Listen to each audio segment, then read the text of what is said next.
yes, I was off caffeine and I couldn't get that same kind of drive initially, but because I was so internally driven by what I was going to do for that client, I was able to push through it a lot easier than I thought I was going to have to push through. You're listening to Hustle Culture, a podcast that shows you how to take your hustle to the next level. I'm Jordan Glickman, a 24-year-old homeless entrepreneur who's constantly looking for a better way. Whether it be maximizing work-life balance while trying to reach my first 7 figures, or taking advantage of credit card points and biohacking my way to optimal health and efficiency, I'm all about it. Regardless if you're an entrepreneur or not, I invite you to join me in my journey of constant self-development. Join me and my guest as we deliver real value and actionable steps to embrace and make the most out of your hustle. Welcome back to another podcast. I'm extremely excited about this one, and I probably am excited about every single podcast, but I'm genuinely really excited about this one because I think it's something that affects everybody. As young as 13 years old, all the way up to say 50 and 60 years old and beyond. And the reason of that is because today we're going to talk about caffeine, as you've probably seen by the title. And the reason that I've quit caffeine for the past 30 days and will try to continue that for probably a much longer period of time. Now, for myself, I know I'm very methodical and I'm very structured. And so within that, I've had a lot of habits of doing something before I start working and getting into work mode, or before I go to work out, or doing other tedious tasks. And for me, I've done things like eating bags of candy, I've had pre-workouts, I've had coffee, I've gotten into a certain drink, even if it's not caffeinated, just because it gets me in that certain zone. I've had certain foods that are just very high carb because it makes me feel very focused for that short burst of energy that carbohydrates give you. And so I've always kind of structured my life around having some kind of structure and a pre kind of ritual to doing something like working out, working, or doing tedious types of tasks. And caffeine has undoubtedly been the biggest one for me. Caffeine has been by far the longest one and the longest kind of ritual to these types of things. And it's probably the worst one that I've picked up. There's so much marketing and BS behind caffeine and the research that is supposedly out there for you. But the simple fact of this is that caffeine is actually bad for you. Bar none, it is bad. There's a ton of science on this, and I'm going to save that for another episode because it could get quite boring, and I want this episode to be very focused on my experience and what I think is on the other side, and then I want to share that story with people. I'm going to save the science for another episode, specifically for people that are interested in how it works in the body and why it works, and so on and so forth. Now, for myself, I used to take as high as 900 milligrams of caffeine back when I was a freshman in college, and that was excessive.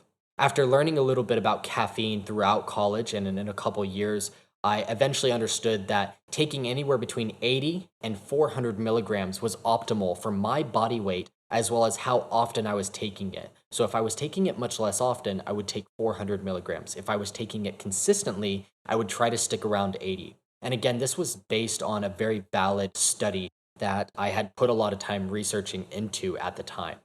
This ultimately led me to believing that the pros outweighed the cons, that getting less quality sleep, but being more productive when I was actually working or lifting was okay. And ultimately, it's not.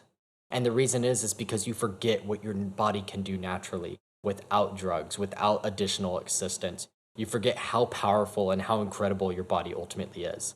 Caffeine ultimately does block your body from telling you that, for in that example, you're sleepy. Caffeine stops that, and that's not good.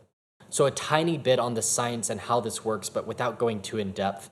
When you take caffeine, it triggers cortisol, which is your flight or fight chemical, and it triggers also dopamine and other chemicals, I'm sure. And dopamine being the happy chemical, the one that lets you know that you're excited and that you like something. Now, this becomes a problem specifically because when you drink more, you build up more debt. Because if caffeine is working as a shield and it blocks your body from telling you that you're sleepy or telling you something else, you start to build up a debt. And so ultimately, when you're sleepy and you take caffeine to then overcome that sleepiness, you are still technically sleepy. Your body is still technically sleepy. It's just no longer telling you that you're sleepy. And so now you have to start to, in return, taking more and more caffeine to overcome the more and more chemicals that your body's producing to try and overcome the effect that caffeine is having on the body by telling it that it's not sleepy. And so your body's trying to combat that. So caffeine ultimately works as a shield for your collapse. It ultimately stops everything from working the way it should most efficiently and most effectively. And this creates an enormous amount of stress on your body. Not only is cortisol, which is triggered directly after taking caffeine, causing stress on your body, but then all of these other things are causing more stress on your body. And stress, as we all know it, is extremely bad for your body, for aging, for overall health, everything. It's terrible. So, one of the things that I really notice is that you can't enjoy anything without caffeine, or at least I couldn't.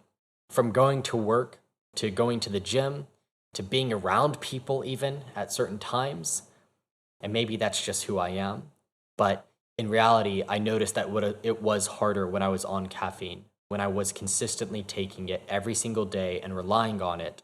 The amount of stress that it induced into my body caused so much more anxiety, which just made it so much harder for me to get pure and real enjoyment out of life. Being able to enjoy being around people, being able to go to the gym, enjoying the time that I was actually spending doing things. Ultimately, I needed caffeine to get back to my normal, to feel like I was 100%, even if I wasn't actually 100%, and I was really only truly operating at 80%. And we'll talk about that here at the very end in a second. The problem is that you literally have to go through hell to get back to normal. And there's no way you can justify that to yourself when you don't have all of the facts and determination laid out or ready for you to execute getting off caffeine and cold turkeying it like I have now. So look, my first time drinking cola was the first time that I probably had caffeine, and let's say I was 13 years old or so. I then had caffeine consistently to go to the gym from 13 onwards as well, because I was taking pre-workouts consistently or taking caffeine pills. I then, at the age of 16 and 17, worked for a car wash where I was paid on tips, making up to $40, if not $100 an hour. And so my performance also was directly related to my pay at that time. And so I thought every time I had caffeine during the car wash, even though I would work out that day as well too, I would have more caffeine for the car wash so I could perform better, I could wash more cars, and I would get paid more. And it almost led to a very small addiction that even if I had small change and I wasn't making that much, if I could just make $2 to go get that Monster energy drink that was calorie free and in my mind at the time healthy, I would be able to again perform better and faster to make that $2 back instantaneously. But the thing that you have to remember is that we have this energy naturally. Why do you think that kids or people like Tony Robbins who have the energy that they do naturally? For example, Tony Robbins' events that he runs, it's like him running a marathon is what they say for one single event. How can someone naturally have that same energy? And it's honestly genuinely just by your own internal motivation and drive. So enough without the spiel. My experience and what has it been for the past 30 days. I know for a fact that I'm happier without it. I definitely sleep better. I don't wake up restless. I don't go to bed restless. I'm so much less confrontational and I'm a lot more patient. Whether it's with people close to me or it's with clients over the phone or it's with employees, whatever it may be, I know for a fact that I'm a lot less confrontational at this point, and I'm a lot more patient with things that are going on that normally would agitate me quite quickly. And this to me has been a huge increase in my quality of life. There's no question about it. I think the absolute biggest for me is that I've just gotten so much clearer. I've gotten so much clearer on how I think about things, how I process things. And having that clarity has led me to being able to be happier, to being less confrontational, and being more patient. I know that when I was on caffeine, I was more aggressive, and not necessarily aggressive. It's maybe not the best word, but I know for a fact that I was a little bit more kind of agitatable, and I was a little bit more confrontational in certain ways. And that typically was probably induced by the anxiety and the stress by not only taking the caffeine and increasing my blood pressure and my heart rate and so on and so forth, but just the long-term effects of having caffeine and consistently having it, always relying on it as well. So being off of it now, like I said, my vision, my clarity on thinking, processing things, it's so much clearer. And ultimately, that allows me to work so much more efficiently. I can now actually work in blocks, whereas with caffeine, you typically take it and you need to work for 6 hours straight. You need to work for 4 hours straight, and after that, everything's a little bit less productive. So you need to absolutely smash it. Whereas now I can wake up, I can go on a walk, I can get my mind right and get clear. And that right now is one of my rituals is pre-work is kind of get on a walk and get clear and get clarity and get my blood moving. And then I can jump right into it. I can go for 2 hours, I can stop without having to freak out because I used to, when I would stop working, I'd still be thinking about work. But I can actually stop work now, go and do something totally unrelated and come back to it and pick it up relatively easily. And that to me has been, again, just a massive increase in my quality of life. My appreciation for interactions with other people is undoubtedly much higher. The ability to hold a conversation or want to hold a conversation with them is so much clearer, and it's something that I'm starting to value so much more. Whereas before, if I was on caffeine, I am a person that does like to just focus on my work and have my head down and just get after it. Whereas now that I'm not so driven by the cortisol and the dopamine being driven through my body and brain, I'm now able to take more appreciation of the interaction with other people. I can tell you that if you're going to take this big leap and you're going to take such a small risk of 1 week of hell, I think that the reward that you're going to reap from this is going to be so much more worth it and so much bigger. So I can tell you, first off, the first week is going to be absolutely horrible. You will not be motivated, you will not be driven, you will not be excited to do just about anything. So starting that when you go on a vacation or starting it on a week where you don't have that much important work is going to make it so much easier to get through those first 7 to 10 days. I coincidentally did it on the worst probable week, but I did it out of a way of motivating myself. I did it on probably what was the busiest, if not biggest, week of my life 4 weeks ago. And that's because I was handling the top two biggest contracts that I've ever sold and accounts that I've ever managed within my business within that week. But that for me is what drove me to be able to get through it because I was excited about the account, because I wanted it to succeed. I wanted it to get off correctly. I wanted it to do nothing but good. And so, yes, I was off caffeine and I couldn't get that same kind of drive initially, but because I was so internally driven by what I was going to do for that client, I was able to push through it a lot easier than I thought I was going to have to push through. The next 2 to 3 weeks will be a little bit laggy.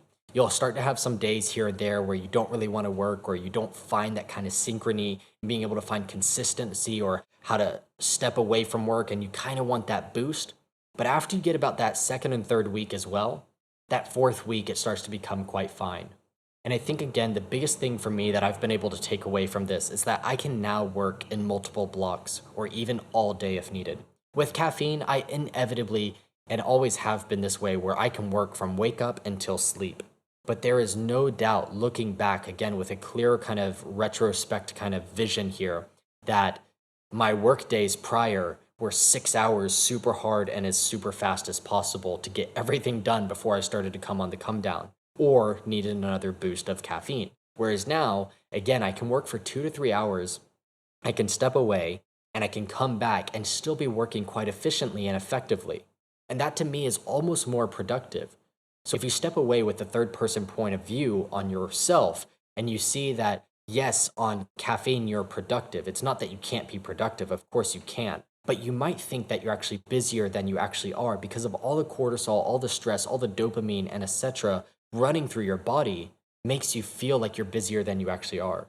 Whereas when you're off of it and you've been off of it and you have a very clear vision, you can understand what you're actually more productive on. I have the ability to choose the 2 or 3 tasks that are actually really important, actually need my attention right now. And again, I do not have to worry about being sidetracked by all these other little tiny tasks that I want to get done just because I'm on caffeine and I know I can get a ton done within 4 to 6 hours. Now, I don't think that I will stop it for my life. I don't think that I'm that dedicated yet to stopping it completely for the rest of my life.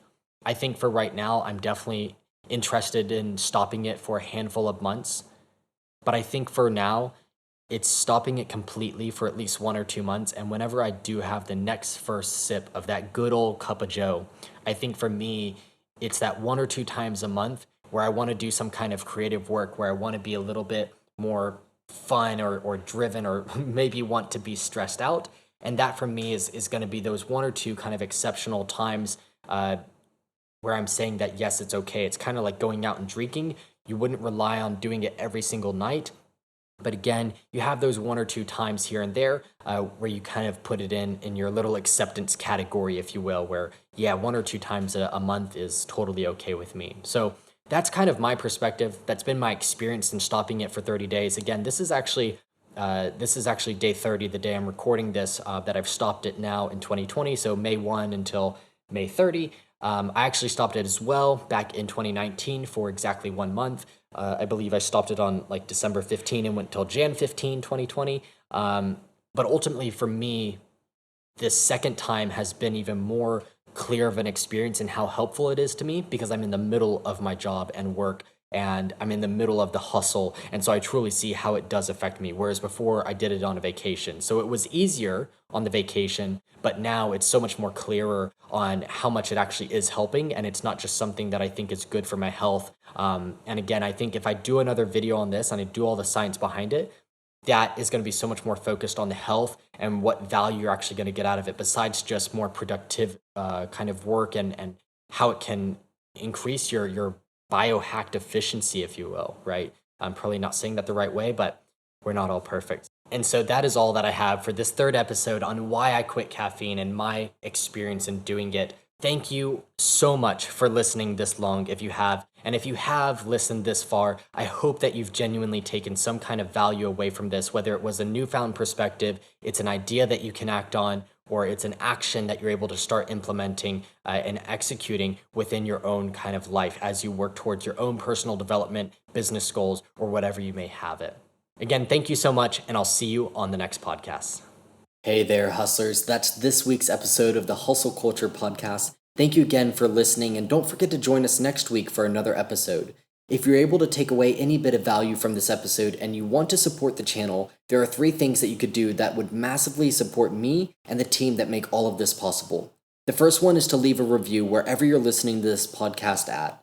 The second one would be to share it with a friend. And the third one would be to head over to jordanglickman.com, go to the resource tab, and I've compiled all of the best resources and tools that I use from amassing as many credit card points as I have to structuring my day. I know it will be a great resource to most people listening. That's all for me today, and thank you again for tuning in to Hustle Culture.